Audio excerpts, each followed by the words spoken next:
blanked out.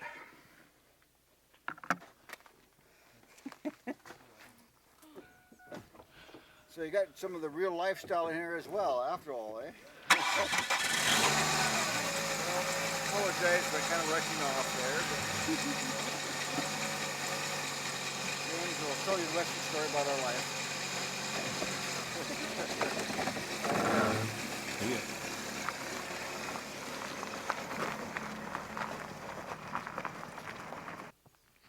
Oh, big one, Mr. Big. Mr. Big. That's the biggest tree in the ground. It's one of the biggest trees I've found within 10 miles here. So. Yeah.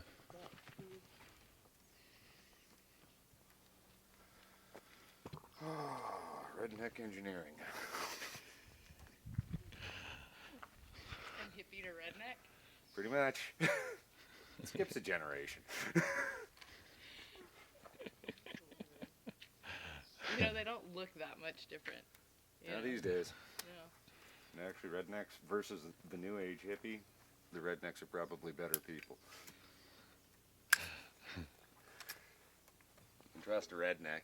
I've noticed a lot of the new age hippies you're not trusting anymore. Peace and love crap don't work.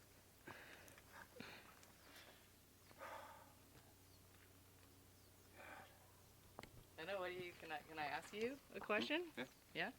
What do you think about the Lund community now? Like it's... I don't think there's a Lund community anymore.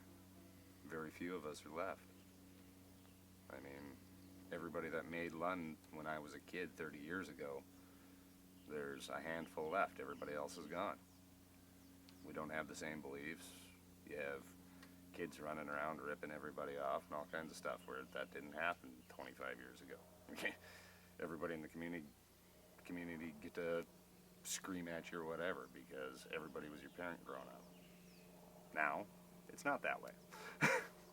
So, but whatever, that's me being a cynic. Because it seems like a lot of people, like I see these new hippies moving in and kind of looking for what I guess our parents were looking for when they moved here. I think so to a certain degree, but at the same time, when our parents moved in here, they had a belief and had a following, and I think that since died. So, I mean, you don't see what our parents, they were fighting for something. They were trying to do something. These new agers are just looking at it going, oh, that was cool, let's do it. We can grow long hair, smoke pot, and wear patchouli. Doesn't work. So, but, I mean, to everybody their own. That's why I spend maybe 2 months a year here nowadays. Because it's just not what it was when I was growing up. Everybody knew each other, there was a community. I mean, as a kid, there was a dance at least once a month. Like, the community actually got together and helped each other out. I mean, we built houses for people, we did all kinds of stuff. You don't see that anymore. Now it's all based off of money and everybody running around like a fool. So, but again, cynic in me. That's great. That's some good analysis there, I would say. Where do you go off to if you're not in Lund?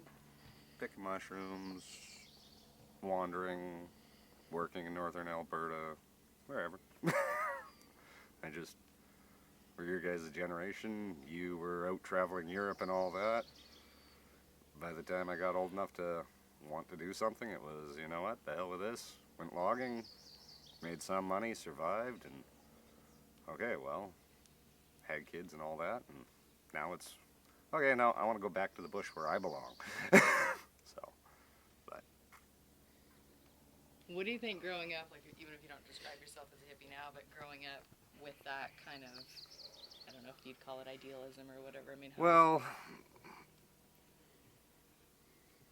I guess I never really fit into the whole true hippie thing, because I was more like John Keyes, proactivist, doing not so good things and stopping logging, period.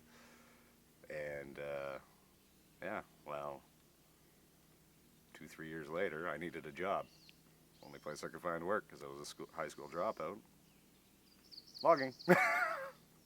So, I mean, you kind of get a catch-22 on that, but I learned a lot from it because I realized that, well, I mean, I'd been battling logging here on the peninsula as a kid because they were cutting down all my little spots that I could go fishing and everything and just making a mess. And then I realized when I went logging that it's not the loggers doing it. It's the government that's saying, yeah, you cut this down. This is the block you get. You don't get anything else. So, I mean, it's not as though they can pick and choose. And I mean, I hated clear cuts. And then I watched and participated in actual logging where it was supposed to be sustainable and you're targeting certain species, certain size. And when we did that, once we left the forest, 2 years later, that forest died. All the trees blew down. We had to open up wind corridors for getting the skidders down to be able to haul the logs out. And selective logging doesn't work. I mean, maybe if you're doing one log at a time with a horse, but not doing it at a scale where you're going to make money. So, but yeah, I don't know. No, it's interesting. Yeah, It that's- is, yeah. Well, I know many people who have been on that side of it, you know. well, that was the thing. Like, I grew up, I wasn't good towards loggers when I was 8, 9, 10, well, until I dropped out of school when I was 13, 14 years old. And, well, had to go logging to make money. Did that, and suddenly these guys are like clenched tooth and nail trying to get the next job so they got income so they can continue life. And I realized that, well, okay, it's making a little more sense now. Whoa, it's not them that's doing the big bad problem. It's literally the federal government. So I guess at that point I started hating the government. So in that part of me, I mean, I'm not that far off of a hippie. But Do you think there's a challenge that you grew up with as a hippie kid? Like, how do you rebel? yeah, I went the opposite way of everybody else. I went out and did stupid things and then realized that, oh, hey, shit, this isn't working. Time to do something else. So that's what I did. I mean, I was the in-between generation. So it was where, like, you and all the way down to your brother even. I mean, Lund kids were always good kids. My generation, things kind of went a little south. But it works. Why do you think that was? What happened to Lund? I don't know what exactly happened there, but it was about 1 in 3 that actually made it out and achieved something, where before it was 3 out of 3.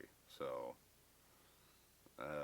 whatever, slacker rules or something, but, well, that and possibility on the fact that a lot of us younger kids grew up with the older kids, so we learned bad habits at a very young age. So, I don't know. It was just how life was. I look at it now and I kind of laugh because I've gotten out and gone and done things, and, well, most of the kids are gone now. You'd see very, very few that grew up here anymore. Got your generation that's starting to move back, but my generation's trying to flee. There's no work. I mean, what work there is carpentry, and it's working for the rich, and that's more or less what Lund's turned into. I mean, it's just another blip on the map for tourists. They can buy summer property here and whatever. You get Peter Pockington and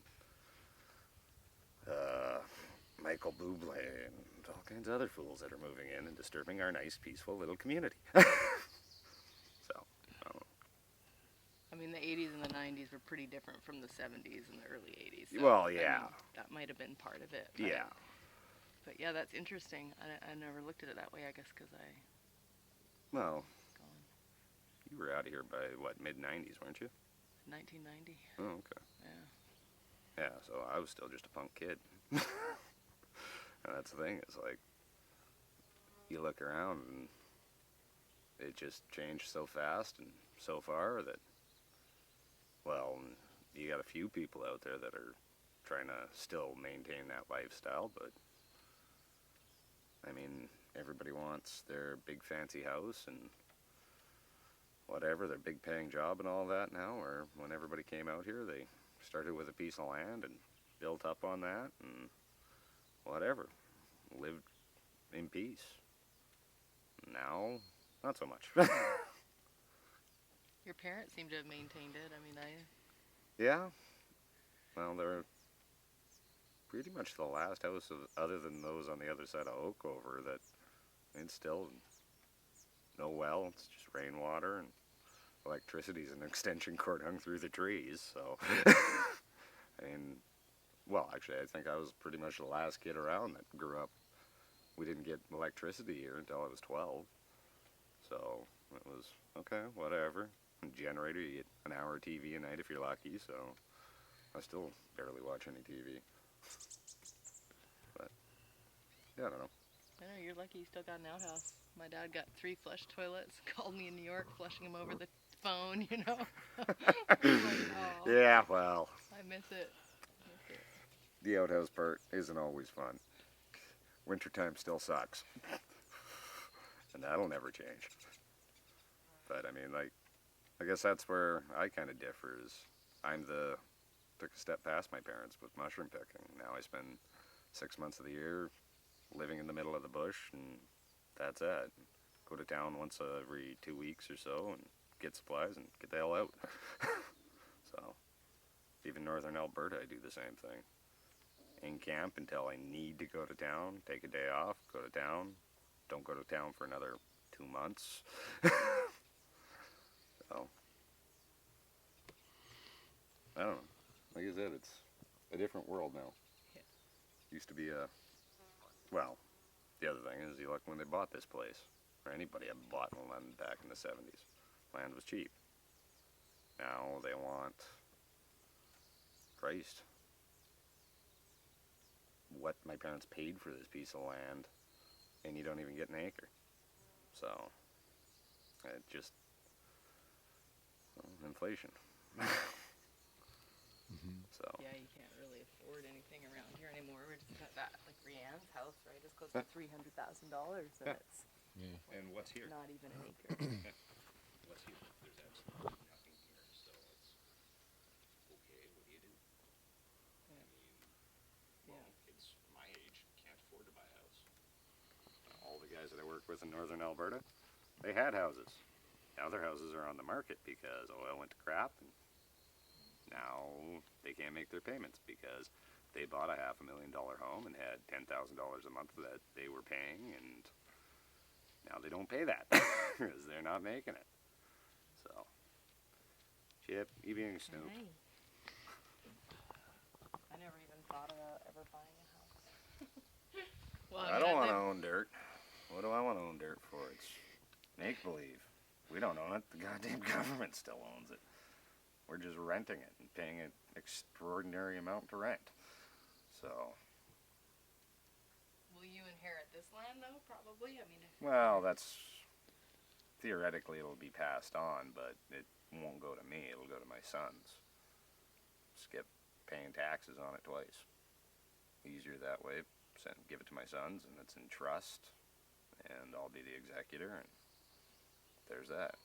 I don't have to worry about anything, and when they come of age, if they want to sell out, have at her. I don't care. Dad's happy being homeless. Way more peaceful life. no, I never thought that I'd, want to move home and live in my parents' place. But I mean, that seems like what will probably happen. Yeah, well, that's kind of the way it's been for, like, what, the last few hundred years? The kids come home at the end. So, only problem is whether you can afford to live here or not. That's the problem. Living out here is extremely expensive. It costs you 20 bucks on one mistake.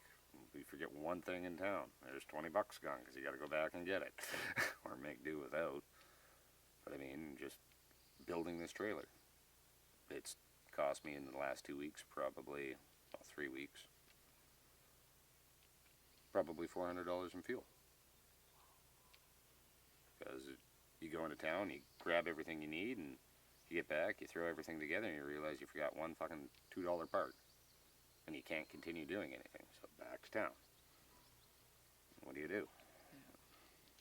Move to town. Yeah, well, yeah.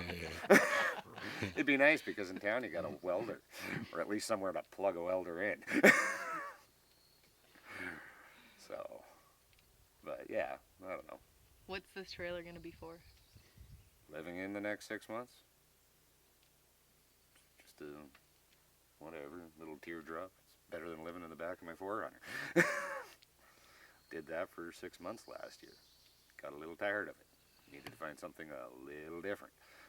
Is this going to Alberta? No, this won't go to Alberta. This will go to northern BC. No, first stop's Tumbler Ridge. Oh, for mushroom picking, Yeah. taking it? Oh, Yeah. it's going to be cool. Well, I've been doing it my entire life. Last year I was making $1,000 a day for 30 days straight, so. Well, it sounds like a lot. Does sound like a lot. Cost me $1,000 to get there, $1,000 to get back. My fuel, my boat rental, my quad rental, food, and I was out of CarMax Yukon. Guess what? Go for a pack of cigarettes, $22. 6-pack of beer at $20. Can't you bring like just fill this whole thing full of beer and smokes? Actually, my picking partner's doing that with her truck. Yeah, that's a good idea. She left yesterday because her dad's already up there. And, yeah, she said, screw it, whatever. I know you'll be one of my best customers. So I'm bringing 10 cartons of cigarettes and 10 flats of beer. I was like, yeah, well, don't start selling them till I get there. Whatever, I go through 2-3 packs of cigarettes a day and, I don't know, 6 to 12 beer easily. So you do that, and, I mean, a lot of people don't think about the fact that well, I won't have refrigeration out there. So, I mean, you're stuck really limited on food. It's very expensive because you're buying crap canned food. You can't buy good food. Or, well, you can do what I do and just go shoot something. Then you got dinner, but that's kind of frowned upon. But, yeah, it's... As long as you don't have warm beer, as long as there's a river handy that you can throw the beer in. Yeah, I'm not picky. I get out of the bush after 10 hours in the bush and I'm walking out with 100+ pounds on my back. It's time for a beer. I don't care if it's been sitting in the sun all day. It's a beer. And they're There's far morel worse things. mushrooms? That's what you're going Yeah, for? well, that's what I start with. Yeah. Picking morels, and then come fall, you got all the other things. All the way up into the new mushroom that we started picking last year. Chaga. Look it up sometime. Never heard of it. From everything that it points to, it's the cure for cancer. Highest antioxidant known to man. On the scale that antioxidants are gauged on, blueberries rate at 300 per pound. Chaga rates at 1.2 million per ounce. Well, how do you spell chaga? Chaga. Are they here? Can you find them here? No, you need to be in the North Country where it's cold. It's got to be harvested in the dead of winter, and it grows on birch trees. And are you collecting those for medical purposes or for eating? Well, you don't eat it. You make a tea out of it or a tincture. But, yeah, no, it's a moneymaker. That's your market, though? It's medicinal? Yeah, medicinal. Yeah. And, I mean, me and my buddy that picked together, I ended up out in Alberta working, and we were trying to get a market, and we were looking at a market for 90,000 pounds going to Asia, and the market never went through. So my buddy Dan had been picking the whole time because we were anticipating this market, and I was going, well, until we got the market, I'm making $400 a day driving a truck, and I'm not freezing my ass off running around the woods. No, I think I got to stay here. And then the market fell through, so Dan ended up with like 1,000 pounds of mushrooms, and it was like, ouch, that kind of sucks, because now he's got to find his own market and everything. So I ended up buying 300 pounds off of him. I shipped a bunch to my ex because she had breast cancer, and here, take this, stay alive. And we started guinea pigging with her, and my buddy Dan's friend, who was diagnosed January 2nd with prostate cancer, given 2 weeks to live. Brian's back home walking around now. Doctors can't figure it out. So, like Prince George General Hospital has been buying chaga off of Dan. Do you sell it here in town? Is it sold? As far as I know, I'm the only person that's got any in this town, and I'm down to like my last 10 pounds, so. Can we take it preventatively? Like, That's what it is. Yeah, that's what it is. Wow. It's an antioxidant, and it Wow. really really changes things. We had it run through the forensic lab in Vancouver, and they couldn't believe the stuff that they were finding in it. And like it takes things like butylene, which the birch tree has huge amounts of, and we can't break butylene. We cannot absorb. But what this fungus does is it takes the butylene and turns it into butylic acid, which contains butylene, but in a way that we can actually take it in. And it's really incredible stuff. I take it every morning. I have been for, I don't know, 5 months now, almost 6 months. So. Yeah, what's a dose, a daily dose like that? I take 3 teaspoons of ground chaga into a liter of boiling water, boil it for 20 minutes, and we'll simmer it for 20 minutes, and then drink that, strain it off. It tastes nice. A couple of guys around here that I'm friends with that bought some off of me and wanted to try it, they gave up coffee. You don't need sugar. It's naturally sweet, and it's got kind of a chocolatey flavor to it. It's really quite nice. So, I think I want some. Me too. I got a bag I can give you guys. I'm gonna try it. You're a really good salesman. Yeah. I'm like thirsty for it. I just know all the friggin' terminology, and I know what it is because I actually harvest it.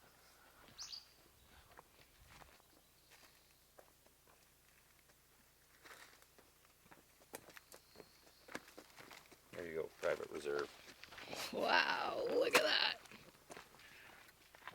He was going to harvest these things was 80 feet up birch trees. And so you climb up there with spurs and chip these things, and like Dan's got video of me going from one tree, I'm 30 feet in the air with an axe swinging, knock the one big chunk off, let go of the axe, and hope to God I could make the next tree to grab onto it. But we were getting $20 a pound for that stuff fresh, so it was worthwhile. I mean, that one chunk was 40 pounds, so you get a couple of those in a day, you're having an all-right day picking at $20 a pound. Wow, what do you sell these bags for? That's a pound, $40 on the house. I want to try it. On the house. Dude. Take it. Don't worry about it. It gets the word out there. Oh, we'll spread it all right. And trust What me. do you say, 3 teaspoons? 3 in teaspoons, water? liter of water, Liter of simmer. water. Yeah, simmer it. 20 minutes. Okay. Have a cup. If you go strong, I'll warn you, your body will go through a bit of a cleansing. You will know about it. But it goes away in a day or two, so just be moderate on the dose. They calling you, cursing your name. Yeah, pretty much. When I started doing it, and I didn't really get very good instructions from my buddy Dan, and he'd been taking it, well, he's been taking it since September of last year, and so I started taking it, and my boss was taking it, and about 3 days in, suddenly our guts just started going, and it's like, something's wrong here. Something's really wrong here. And then we had like 3 days of it, and I was calling my buddy Dan, yelling at it. He goes, well, how much are you using? I was like, 3 tablespoons to a liter. And because he'd accidentally written tablespoons in the instructions that he'd sent to my axe, and because I asked her, like, what Dan tell you? And she goes, yeah, 3 tablespoons. Whatever, okay. Do that. Well, I learned something. Learned something very important. And then called Dan, and Dan said, like, whatever, give it a couple of days, slow your dose down. It's 3 teaspoons, so good to know. Could have saved me a lot of problems when it's minus 50 outside and I'm 100 kilometers from a toilet. So, yeah, trial by fire. Literally. Oh, yeah. Fire. My Well, God. that's the life of a mushroom picker. You never know what you're getting into. Have you ever had any mushroom poisoning besides? Nope. Well, that I don't think it was a Not poisoning. But other than when I was younger eating magic mushrooms and just taking way too many, no. I eat everything I pick, so it works out. And trust me, I eat a lot of things that people have never even heard of.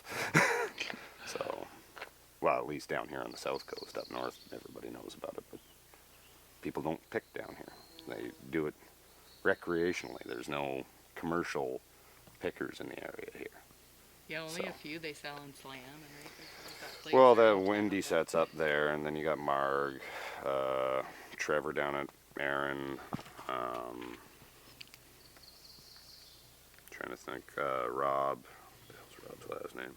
Whatever he was setting up in Cranberry Pottery there the last couple of years. Oh, yeah, right. Yeah, and there's We 6. just feast. I've thought about picking to sell, but I would just eat them all. I could eat Well, my weight chanterelles. depending on how much you pick.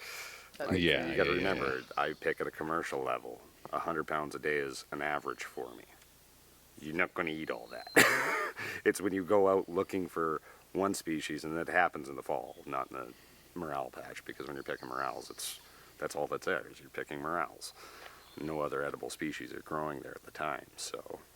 But when you get into northern BC, Terrace, Nass Valley, Kitwang area, you're running through the bush, there's chanterelles, there's cauliflower mushroom, lobster mushroom, blue chanterelle, hedgehog, chicken of the woods, boletus. There's like 6 different varieties of boletus. Pine mushroom, which is what everybody chases for some stupid reason. That's actually the one mushroom I don't eat. Tastes bad. What else is there? Jaga. Oyster? Oyster Maybe doesn't have a different. commercial market. You can grow oyster mushrooms, so it's really not worth picking. The best price you get, $1 a pound type of thing. So, but red belted conch, birch conch, tinder conch, whatever you want to call it. Yellowfoot chanterelle. That's what we were eating Trying to this think winter. Yeah, we ate a lot of those. other ones. Oh, there's 60 varieties of edible mushrooms in British Columbia that are harvested every year. You made it. Hey, Joshua! Hey! Oh, no, cameras. Oh, sorry. sorry. Joshua with my cameras. Here's my cameras if he knows her. I don't like cameras, but whatever. You might as well hear what I have to say. I just kind of don't beat around the bush. I know, it's really refreshing, man, to hear like the points of view, man.